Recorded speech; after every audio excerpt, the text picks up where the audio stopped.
Hello and thanks for joining us. This is Job Frank Chakaza with the news. Let's look at the headlines. President Chakwera tells Parliament his government will deliver all set promises, calls for patience. MDF says 9,000 soldiers to receive AstraZeneca COVID-19 vaccine in all its units across the country. High Court adjourns hearing of a case involving former MDF commander Henry Odilo and others to April 6 this year. In sports, Flames lose 4-0 to Ethiopia in a friendly match played in that country. Now the news in detail. President Lazarus Chakwera appeared before Parliament Wednesday to answer questions from legislators on a number of development activities his Tonse Alliance government is implementing. He, among others, expressed optimism that all developmental promises his government made will be fulfilled, adding that Malawians should continue exercising patience in this first year of his administration. Mibawa was at Parliament. Madam Speaker, I'm extremely delighted by this question from Chakwera West. And through you, may I express my thanks. This was President Dr. Lazarus Chakwera's second appearance in Parliament to take questions from lawmakers. President Chakwera dismissed fears his administration might fail to fulfill promises that were made during the campaign trail. Responding to a question from Kota Northeast Member of Parliament, Martha Lunje, on the introduction of a tax-free week and reduction of passport fees, the President said his administration will announce at a later stage when this will be implemented. On plans to shift the Immigration Department from Blantyre to Lilongwe, President Chakwera maintains this will be fulfilled, even though Member of Parliament for Zomba Central Constituency, Besta Awali, was skeptical, arguing the decision might only affect operations of the department. But the President assured Malawians moving the department to Lilongwe is a way of ensuring that all people in the country access services regardless of their region. The President also tackled a question from Zomba Lisanjala MP, Dr. William Susuere Banda, on efforts by his administration to ensure a violent-free 2025 election. The President said government will work closely with electoral stakeholders, including all political parties, to achieve this. Leader of opposition in Parliament, Kwagwanji Nkhani, was however skeptical on assurances made by the President. Nkhani feels giving a time frame on promises made by the Tonse administration is the way to go. This is Chimwemwe Padata for Zodiak. The Malawi Defense Force MDF says at least 9,000 soldiers are expected to receive the AstraZeneca COVID-19 vaccine in all its units across the country. MDF's Chief of Military Health Services, Major General Dr. Chitsa Banda, disclosed this on Wednesday during the launch of the first immunization exercise within the Army. Meanwhile, Commander of Landed Forces in the MDF, Major General Chikunha Soko, emphasized the need for the soldiers to get the jab for their own safety and that of the nation. Matazapiri reports. The Malawi Defense Force MDF is the latest group of frontline workers to get the AstraZeneca COVID-19 vaccine. Launching the exercise at Kamuzu Barracks in Lilongwe Wednesday, MDF Commander for Landed Forces Major General Chikunha Soko said it was crucial for soldiers to be safe from the COVID-19 pandemic. This is very crucial to officers and men of the Malawi Defense Force, because we say if you are to protect your people, you yourself should be safe. You should be healthy. So this is very crucial and very important to the Malawi Defense Force personnel, and really would want everybody to discard the conspiracy theory to say COVID-19 vaccination is dangerous.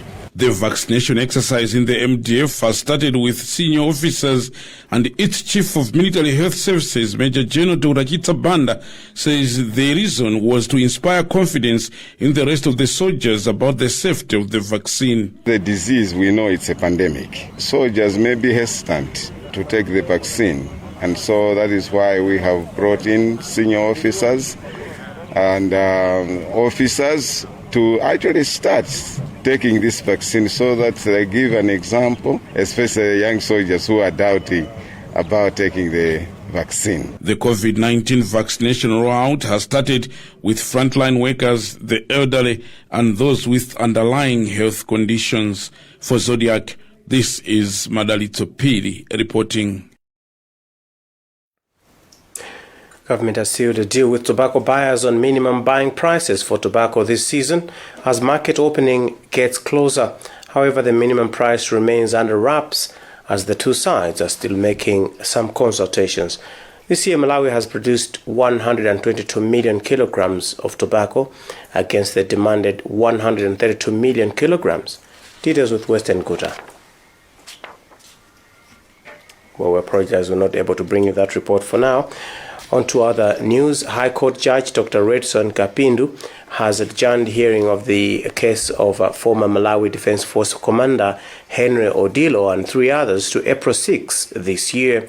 Anti-Corruption Bureau Chief Investigations Officer Florence Piri finished testifying in the case after presenting bank documents and caution statements taken from the accused persons. However, Piri, who is the 27th and last state witness, shall be back in court for cross-examination. Winston Kaimira reports.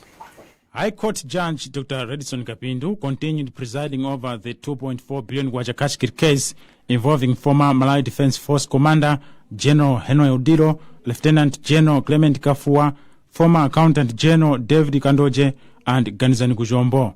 The state, through its witness Florence Piri, presented to the court bank documents and caution statements taken from the accused persons. Led by State Prosecutor Kamdoni Nyasulu, Piri, who is the Chief Investigations Officer at the Anti-Corruption Bureau, tendered the documents to court, including one linked to the evidence presented to the same court by another state witness, former Auditor General Stevenson Kampasa. This caused legal debate, with the defense describing it as an error, considering that Kampasa already appeared in court. In his determination, the presiding judge agreed with the defense and ordered the state to withdraw the document. Piri has since finished presenting evidence. The matter shall be back in court on 6th April this year for commencement of Piri's cross-examination. The former MDF commander was arrested in 2015 in connection to dubious payment of 2.4 billion kwacha to Tuso Group Private Limited for the procurement of military equipment which was allegedly never supplied. This is Winston Kaimira reporting for Zodiak. Still in court, the state has started parading witnesses to testify against former ESCOM Chief Executive Officer Dr. Alexion Chuaya and Human Resource Manager Dafta Namandwa in a case on alleged abuse of office and fraud. Our reporter Christopher Sande was at the court. State Prosecutor Dzikondiant Malunda told the Magistrate Court in Blantyre today that he will parade 12 witnesses to testify against former ESCOM Chief Executive Officer Dr. Alexion Chuaya and Human Resource Officer Dafta Namandwa, who are facing abuse of office and fraud charges. The first witness, who is head driver of ESCOM, Piso Katundulu, told the court that he had been instructed by the transport officer Chifundo Tsegula to review government institutions and individual vehicles from 2018. He said some of the ESCOM fuel beneficiaries were the Malawi Police Service, Malawi Defense Force, government vehicles, and individuals including Mr. James Chuma, Muchanakwae Mpuluka, Sheikh Ntenje, owner of Mlanji Shoprite, among others. Defense lawyer Wapona Kita asked the witness to confirm to the court if Dr. Chuaya and Mr. Namandwa were directly involved in the activity, and the witness answered no, since he was getting instructions from his direct boss. Earlier, the defense asked the court to stop the witnesses from giving evidence on grounds that ESCOM was not a public company, but later, Magistrate Elijah Daniels allowed the state to parade the witnesses. The case has been adjourned to tomorrow 2 p.m. Reporting for Zodiac from Blantyre, this is Christopher Sande. You're watching the news here on Zodiac. We'll be back with more after this.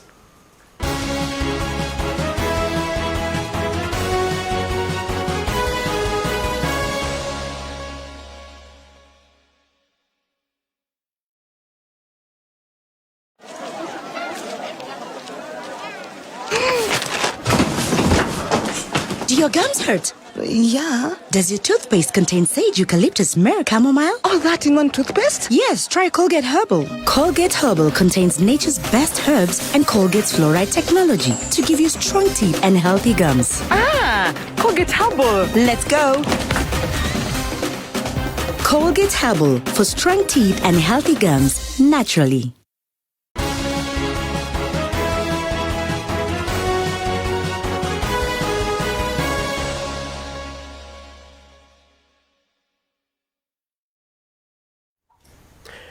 Welcome back. You're with me, Job Frank Chakaza.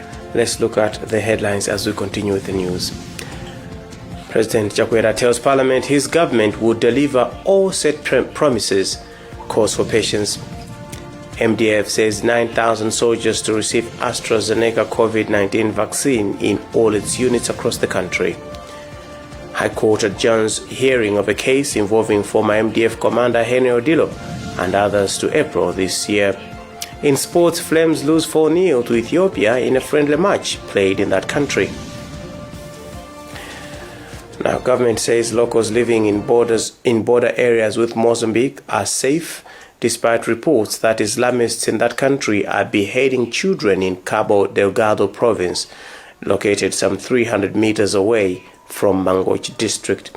Minister of Foreign Affairs Eisenhower Mkaka has said on Wednesday that Lilongwe is in contact with Maputo to ensure that the conflict should not affect Malawi.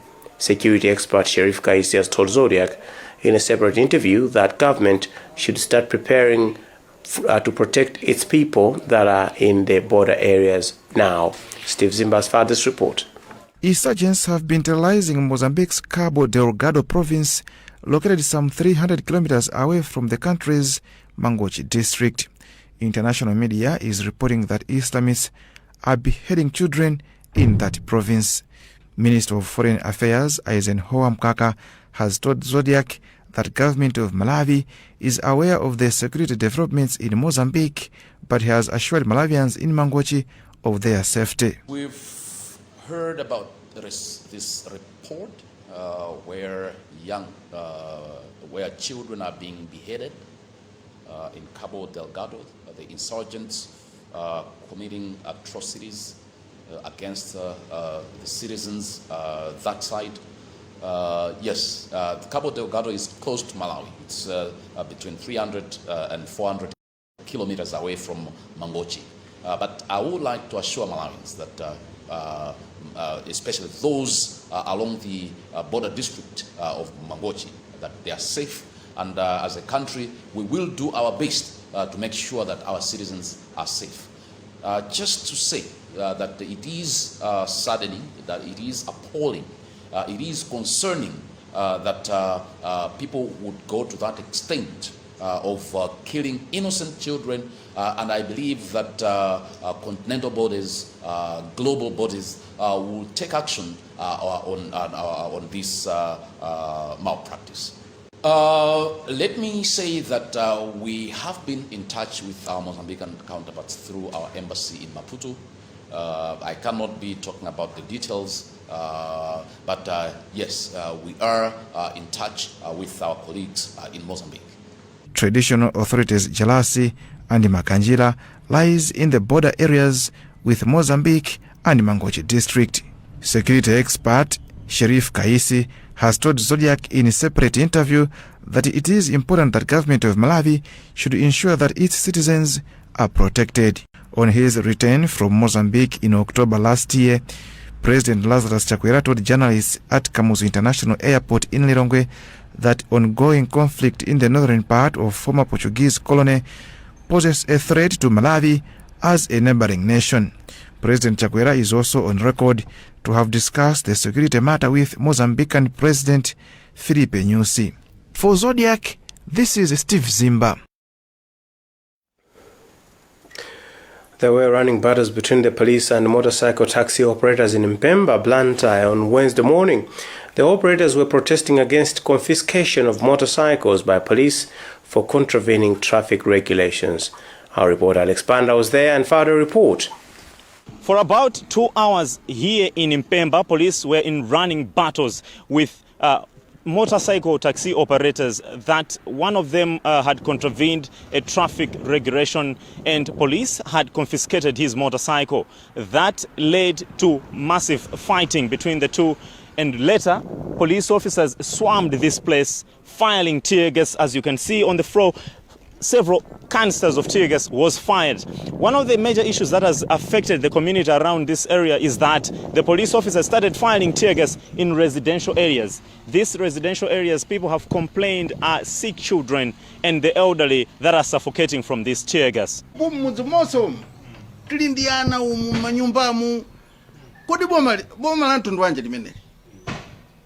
Is this what we voted for? This is just too much. You can hear over hundreds of what you call pumping into in the village like that. It's almost 2 hours. They've been pumping. I got a sick kid in the house. I am annoyed with this. Please, I am annoyed. This is not what I voted for. Can the government do something, please? A home like this, residential area.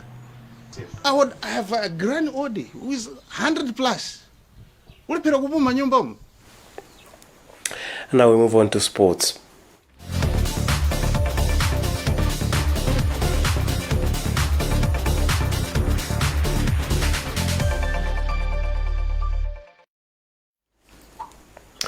The Flames have been humbled in Ethiopia following a 4-0 loss at the hands of that country's national team.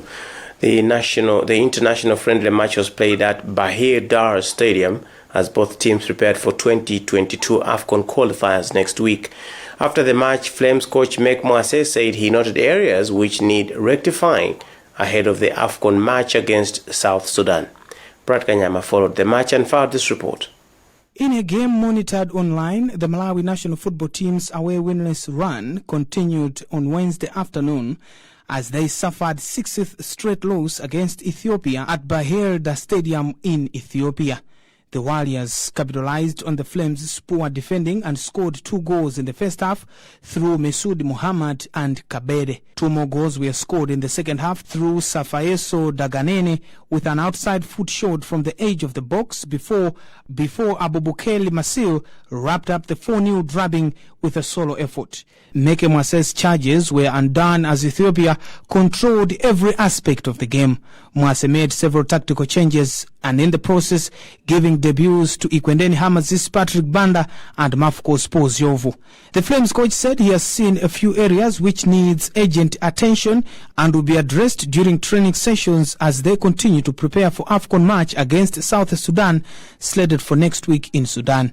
The Flames were without a number of foreign-based players but will join the squad later this week. Malawi still hold a slim chance of reaching the 2022 AFCON finals if they can beat both South Sudan's Bright Stars and Uganda's Cranes on 24th and 29th March, respectively. Malawi will remain in Ethiopia for 3 days before departing for Sudan to face the Bright Stars. For Zodiak, this is Bright Kanyama.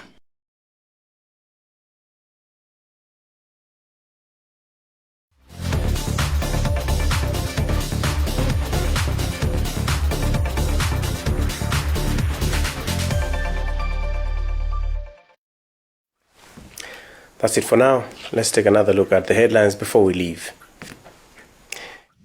That tells Parliament his government would deliver all set promises, cause for patience. MDF says 9,000 soldiers to receive AstraZeneca COVID-19 vaccine in all its units across the country. High Court adjourns hearing of a case involving former MDF commander Henry Odilo and others to April 6 this year. In sports, Flames lose 4-0 to Ethiopia in a friendly match played in that country.